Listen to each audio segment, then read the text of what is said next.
Hi hello ನಮಸ್ಕಾರ ಸ್ನೇಹಿತರೆ. ಏನಾಗ್ತದೆ ಇಲ್ಲಿ ಕಾವೇರಿ ಮತ್ತು ಭಾನುಮತಿ ಮಾಡಿರೋ ಪ್ಲ್ಯಾನ್ ಏನು?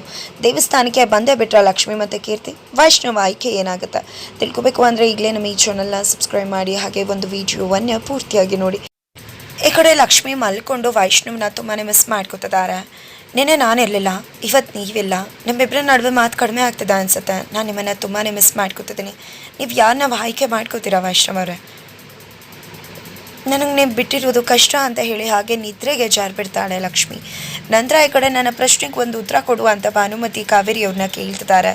ಹೌದು, ಏನೇನು ಉದ್ದೇಶ, ಮೋಟೋ ಏನಿಂದು ಅಂತ ಕೇಳ್ತಿದ್ರೆ ಏನು ಮೋಟೋ ಮಣ್ಣು ಮಸಿ ಏನೂ ಅಲ್ಲ. ನನಗೆ ಯಾವುದೇ ಕಾರಣಕ್ಕೂ ಕೂಡ ಜಾತಕದ ವಿಷಯನ ನನ್ನ ಮಗಂಗೆ ಹೇಳಬಾರ್ದು. ಜಾತಕಕ್ಕೋಸ್ಕರ ವೈಷ್ಣವನ ತ್ಯಾಗ ಮಾಡಿದ್ಲು ಕೀರ್ತಿ ಅನ್ನೋ ವಿಷಯ ನನ್ನ ಮಗಂಗೆ ಗೊತ್ತಾಗಬಾರ್ದು. ಈ ವಿಷಯ ಲಕ್ಷ್ಮಿ ವೈಷ್ಣವ್ಗೆ ಹೇಳಬಾರ್ದು. ಇದಾದರೆ ಸಾಕು. ಅದರಲ್ಲಿ ಆ ಕೀರ್ತಿದಾಳಲ್ಲ, ಅವಳು ತುಂಬ ಬುದ್ಧಿವಂತೆ, ಛತ್ರಿ ಅಂತಾರಲ್ಲ ಆ ರೀತಿ ಅವಳು. ಇವಳು ಹೇಗಿದ್ರು ನಾನು ಹೇಗೋ ಹ್ಯಾಂಡಲ್ ಮಾಡ್ಕೊಂಬಿಡ್ತೀನಿ. ಬಿಕಾಸ್ ವೈಷ್ಣವ್ಗೆ ಇತ್ತೀಚೆಗೆ ಲಕ್ಷ್ಮಿ ಬೆಲೆ ಫೀಲಿಂಗ್ಸ್ ಬರ್ತದೆ, ಅದನ್ನು ನೀನು ಹೇಗೋ ಕಂಟ್ರೋಲ್ ಮಾಡ್ತೀನಿ. ಆದರೆ ಈ ಕೀರ್ತಿದಾಳಲ್ಲ, ಯಾವಾಗ ಏನು ಮಾಡ್ತಾಳೆ ಗೊತ್ತಿಲ್ಲ ಅಂತ ಹೇಳ್ತಾರೆ. ನಂತರ ಹೌದಾ ಛತ್ರಿನ ನೀನೇ ಛತ್ರಿ ಅಂದರೆ ನಿನಗೆ ಮಣ್ಮುಗಿಸ್ತಾಳೆ ಅವಳು ಅಂದರೆ ಖಂಡಿತ ನಾನು ಅವಳನ್ನ ಭೇಟಿ ಮಾಡಲೇಬೇಕು. I want to meet her ಅಂತ ಭಾನುಮತಿ ಹೇಳ್ತಾರೆ. ನಂತರ ಈ ಕಡೆ ನೋಡು ಕಾವೇರಿ, ನೀನು ಇಬ್ಬರಲ್ಲಿ ಒಂದು ಆಯ್ಕೆ ಮಾಡಬೇಕಾಗತ್ತೆ. ನೀನು ಆಯ್ಕೆ ಮಾಡು, ನಿನ್ನ ಪ್ರಾಬ್ಲಮ್ನ ನಾನು ಸಾಲ್ವ್ ಮಾಡ್ತೀನಿ. ನೀನೇನು ಯೋಚನೆ ಮಾಡಬೇಡ ಅಂತಾರೆ. ಏನು ಮಾತಾಡ್ತಿದ್ಯಾ ಅಂತ ಹೇಳ್ತಿದ್ರೆ ಮೆತ್ತಗೆ ಮಾತಾಡು, ಈ ಮನೇಲಿ ಗೋಡೆಗಳಿಗೂ ಕೂಡ ಕಿವಿ ಇದೆ ಅಂತ ಹೇಳ್ತಿದ್ದಾರೆ. ಜೊತೆಗೆ ಇದನ್ನೆಲ್ಲ ನನಗೆ ಹ್ಯಾಂಡಲ್ ಮಾಡೋದೇನು ಕಷ್ಟ ಅಲ್ಲ. ಹೇಳು ನೀನು ಆಯ್ಕೆ ಯಾರು ಅಂದಾಗ ಆಯ್ಕೆ ಮಾಡೋದು ತುಂಬಾ ಕಷ್ಟ ಆಗುತ್ತೆ ಅಂತ ಕಾವೇರಿಯವ್ರು ಹೇಳ್ತಾರೆ.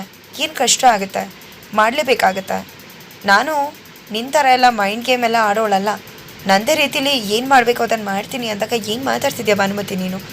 ನಿಂದೇ ರೀತಿಯಲ್ಲಿ ಅಂದರೆ ಏನು ಅರ್ಥ ಅಂತ ಕಾವೇರಿಯವ್ರು ಕೇಳಿದ ತಕ್ಷಣ ನಕ್ಬಿಡ್ತಾರೆ. ಈ ಕಡೆ ಭಾನುಮತಿ, ಅಮ್ಮ ತಾಯಿ ನನಗೆ ಅರ್ಥ ಆಗುತ್ತೆ, ನೀನು ಈ ರೀತಿಯೆಲ್ಲ ಸಾಯಿಸೋದು ಇದನ್ನೆಲ್ಲ ಮಾಡೋಕ್ಕಾಗಲ್ಲ, ಇದೆಲ್ಲ ಕಂಡ್ರೆ ನೀನು ಭಯ ಪಡ್ತೀಯ ಅಂತ ಭಾನುಮತಿ ಹೇಳ್ತಿದ್ದಾರೆ. ಇಲ್ಲ ಏನು ಮಾಡ್ತೀಯ ಅಂತ ಹೇಳು ಅಂದಾಗ ನಿನ್ಗೆ ಯಾಕತ್ತಲ್ಲ, ಮೊದಲು ಇವರಲ್ಲಿ ಯಾರು ಅನ್ನೋದನ್ನು ಹೇಳು ಅಂತ ಹೇಳ್ತಾರೆ. ಜೊತೆಗೆ ನೀನೇನು ಯೋಚನೆ ಮಾಡಬೇಡ ಕಾವೇರಿ, ನಾವಿಬ್ರು ಭೇಟಿ ಆಗಿದ್ದೀವಿ ತುಂಬ ದಿನಗಳ ನಂತರ. ಜೊತೆಗೆ ನಿನ್ನ ಪ್ರಾಬ್ಲಮ್ ಇದ್ದಾಗಲೇ ನಾನು ಇಲ್ಲಿಗೆ ಬಂದಿದ್ದೀನಿ. ಆ ಪ್ರಾಬ್ಲಮಿಂದ ನೀನು ಹೊರಗಡೆ ತರಬೇಕು, ಖಂಡಿತ ತಂದೆ ತರ್ತೀನಿ. ಅಲ್ಲದೆ ನಾನು ಇಲ್ಲಿಗೆ ಬಂದಿದ್ದೀನಿ ಅಂತ ಅನ್ಕೋಬೇಡ. ಖಂಡಿತ ನಿನ್ನ ಪ್ರಾಬ್ಲಮಿಂದ ನಿನ್ನ ಹೊರಗಡೆ ತರೋದು ನನ್ನ ಜವಾಬ್ದಾರಿ ಅಂತ ಭಾನುಮತಿ ಹೇಳ್ತಿದ್ರೆ, ಈ ಕಡೆ ಕಾವೇರಿಯವರು ಈಗ ಆಲ್ರೆಡಿ ಚದುರಂಗದಲ್ಲಿ ಸಿಕ್ಕಾಕೊಂಡು ಒದ್ದಾಡ್ತಾ ಇದ್ದೇನೆ. ಮೊದಲು ಇದರಿಂದ ಆಚೆ ಬಂದರೆ ಸಾಕು ಅಂತಿದ್ದೀನಿ, ಮತ್ತಿನ್ನೇನು ಮಾಡಬೇಡ ಅಂತ ಹೇಳ್ತಿದ್ದಾರೆ. ಕೆಲವೊಮ್ಮೆ ನಮ್ಮ ಪ್ರಾಬ್ಲಮಲ್ಲಿ ನಾವೇ ಸಿಕ್ಕಾಗ್ಬಿಡ್ತೀವಿ, ಬಟ್ ಹುಷಾರಾಗಿ ಬರೋದು ಗೊತ್ತಾಗಬೇಕಷ್ಟೆ. ನೀನೇನು ಯೋಚನೆ ಮಾಡಬೇಡ, ನಾನು ಎಲ್ಲವನ್ನ ಕೂಡ ನೋಡ್ಕೋತೀನಿ. ನೆಮ್ಮದಿಯಾಗಿ ಹೋಗಿ ಮಲ್ಕೋ. ಬೆಳಗ್ಗೆ ನಾನು ನಿನ್ನ ಒಂದು ಜಾಗಕ್ಕೆ ಕರ್ಕೊಂಡು ಹೋಗ್ತೀನಿ, ಅಲ್ಲಿ ನಿನ್ನೆಲ್ಲ ಪ್ರಾಬ್ಲಮ್ಸ್ಗೂ ಕೂಡ ಪರಿಹಾರ ಸಿಗುತ್ತೆ ಅಂತ ಹೇಳ್ತಾರೆ. ನಂತರ ಈ ಕಡೆ ಬೆಳಗ್ಗೆ ಆಗತ್ತೆ. ಬೆಳಗ್ಗೆ ಆಗೋಕ್ಕೂ ಮುನ್ನೆ ಇಲ್ಲಿ ಲಕ್ಷ್ಮಿ ಕನಸಲ್ಲಿ ಇಲ್ಲಿ 2 ತಕ್ಕಡಿ, ಇಲ್ಲಿ ಈ ಕಡೆ ಲಕ್ಷ್ಮಿ, ಆ ಕಡೆ ಕೀರ್ತಿ ಕುತ್ಕೊಂಡಿರ್ತಾರೆ, ವೈಷ್ಣವ್ ಮಧ್ಯ ನಿಂತ್ಕೊಂಡಿರ್ತಾರೆ. ಮದುವೆ ಅಂದರೆ ನಂಬಿಕೆ, ಆ ನಂಬಿಕೆಲೇ ನಾನು ನಿಮ್ಮನ್ನು ಮದುವೆ ಆಗಿ ಬಂದಿದ್ದೀನಿ ಅಂತ ಹೇಳ್ತಿದ್ದಾಗೆ ಈ ಕಡೆ ವೈಷ್ಣವ್ ಲಕ್ಷ್ಮಿ ಕಡೆ ವಾಲ್ತಾರೆ. ನನಗೆ ಗೊತ್ತಿತ್ತು ನೀವು ನನ್ನೇ ಆಯ್ಕೆ ಮಾಡ್ಕೋತೀರಾ ಅಂತ. ಜೀವನ ಅಂದರೆ ಇದೆ ಅಲ್ಲ, ಜೀವನ ಪರ್ಯಂತ ನನ್ನ ಜೊತೆ ಇರ್ತೀರಾ ಅನ್ನೋ ನಂಬಿಕೆ ಇತ್ತು.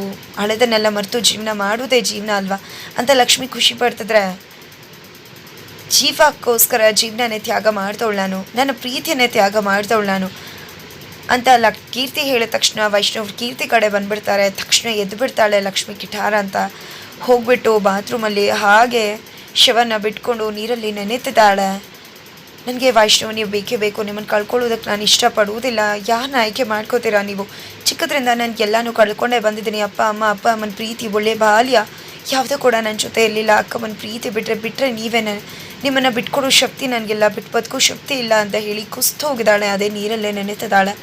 ನಂತರ ಈ ಕಡೆ ಬೆಳಗ್ಗೆ ಆಗುತ್ತೆ. ಬೆಳಗ್ಗೆ ಆಗ್ತಿದ್ದಾಗೆ ಇಲ್ಲಿ ಕಾವೇರಿಯವ್ರನ್ನ ಭಾನುಮತಿ ಒಂದು ಕನ್ಸ್ಟ್ರಕ್ಷನ್ ಬಿಲ್ಡಿಂಗ್ ಹತ್ರ ಕರ್ಕೊಂಡು ಬಂದಿದ್ದಾರೆ. ಏನದು ಭಾನುಮತಿ, ಇಲ್ಲಿಯಾಗಿ ಕರ್ಕೊಂಡು ಬಂದಿದ್ಯಾ? ನೀನು ನಂಬ್ಕೊಂಡು ನೆಮ್ಮದಿಯಾಗಿ ನಿದ್ರೆ ಮಾಡಿದೆ, ನೀನು ನನ್ನ ಪ್ರಾಬ್ಲಮ್ ಸಾಲ್ವ್ ಮಾಡ್ತೀಯ ಅಂತ. ನೀನು ನೋಡಿದ್ರೆ ಇಲ್ಲೇ ಕರ್ಕೊಂಡು ಬಂದಿದ್ಯಲ್ಲ ಅಂತ ನೀನು ಪ್ರಾಬ್ಲಮ್ ಸಾಲ್ವ್ ಆಗೋದು ಈ ಜಾಗದಲ್ಲಿ. ಬೇಸ್ಮೆಂಟ್ ಹಾಕಬೇಕಲ್ವ, ಫೌಂಡೇಶನ್ ಹೇಗಿದೆ ಅಂತ ತಿಳ್ಕೊಬೇಕು ಅಂದರೆ ಇಲ್ಲಿಗೆ ಬರಲೇಬೇಕಾಗತ್ತಲ್ವ ಅಂತ ಹೇಳ್ತಿದ್ದಾರೆ ಭಾನುಮತಿ. ಏನು ಮಾತಾಡ್ತಿದ್ಯಾ ನೀನು? ಈ ಗಾರೆ ಕೆಲಸದವ್ರ ಹತ್ರನಾ? ಇಲ್ಲ ನನ್ನ ಮನೇಲೇ ಏನೋ ಬೇಕಿದ್ರೆ ಮಾಡ್ಕೋತೀನಿ, ಇದು ಯಾವುದು ಕೂಡ ಬೇಡ, ಸುಮ್ಮನೆ ನನ್ನ ಮೈಂಡ್ಗೆ ಮಾಡ್ಕೋತೀನಿ ಅಂತ ಕಾವೇರಿ ಅವ್ರು ಹೇಳ್ತಿದ್ರೆ ಏನು ಮಾತಾಡ್ತಿದ್ಯಾ ಕಾವೇರಿ ನೀನು?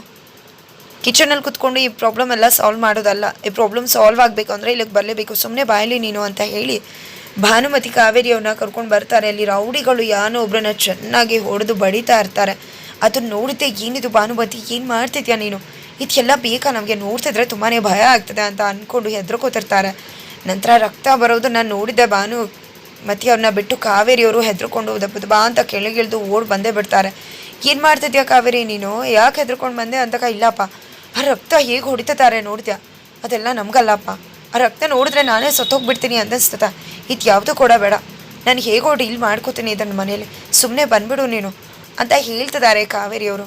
ಏನು ಮಾಡ್ತೀಯಾ, ಸರಿ ಆಯಿತು ಬಿಡು, ಮನೆಗೆ ಹೋಗೋಣ ನಡಿ, ಆಮೇಲೆ ಬಟ್ಟೆ ಪ್ಯಾಕ್ ಮಾಡ್ಕೊಂಡು ನಮ್ಮ ಮನೆಗೆ ಹೋಗೋಣ ಬಾ ಅಂತ ಭಾನುಮತಿ ಹೇಳ್ತಾರೆ. ಏನು ಮಾತಾಡ್ತಿದ್ಯಾ ನೀನು ಭಾನುಮತಿ ಅಂತ ಕಾವೇರಿ ಕೇಳಿದ್ದಕ್ಕೆ ಇನ್ನೇನು ಮಾಡೋದು, ನಿನ್ನ ಮಗ ಬರ್ತದಾಗ ವಿಷಯ ಗೊತ್ತಾಗತ್ತಾ, ಆನಂತರ ನಿನ್ನ ಮಗ ನಿನ್ನ ಕತ್ತೆ ಹಿಡಿದು ದಬ್ತಾನೆ, ಆಮೇಲೆ ನನ್ನ ಮನೆಯೇ ತಾನೇ ನಿನಗೆ ಜಾಗ ಅಂದ ತಕ್ಷಣ ಏನು ಹೇಳ್ತಿದ್ಯಾ ನೀನು ಅಂತ ಕೆಂಡಾಮಂಡಲ ಆಗ್ಬಿಡ್ತಾರೆ ಕಾವೇರಿ.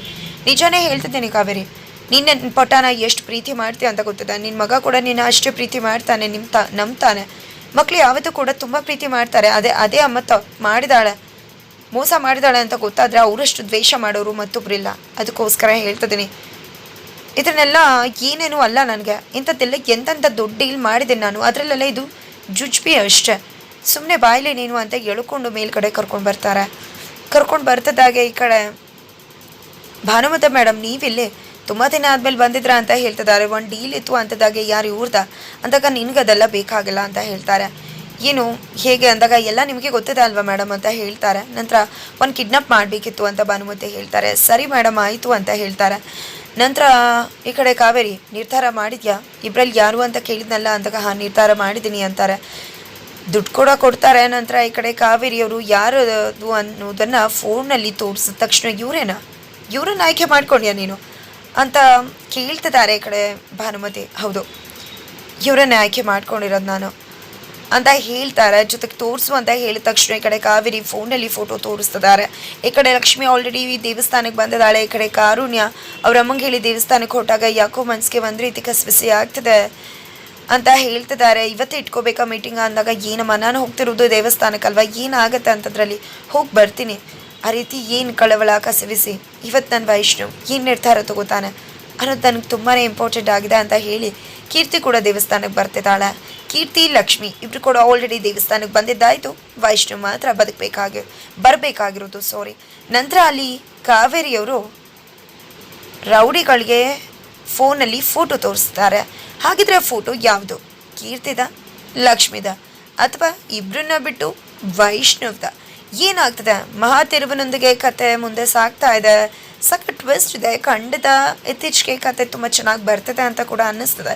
ಮುಂದೆ ಹೇಗೆ ಬರುತ್ತೆ ಅನ್ನೋದನ್ನು ಕಾದು ನೋಡಬೇಕಾಗಿದೆ.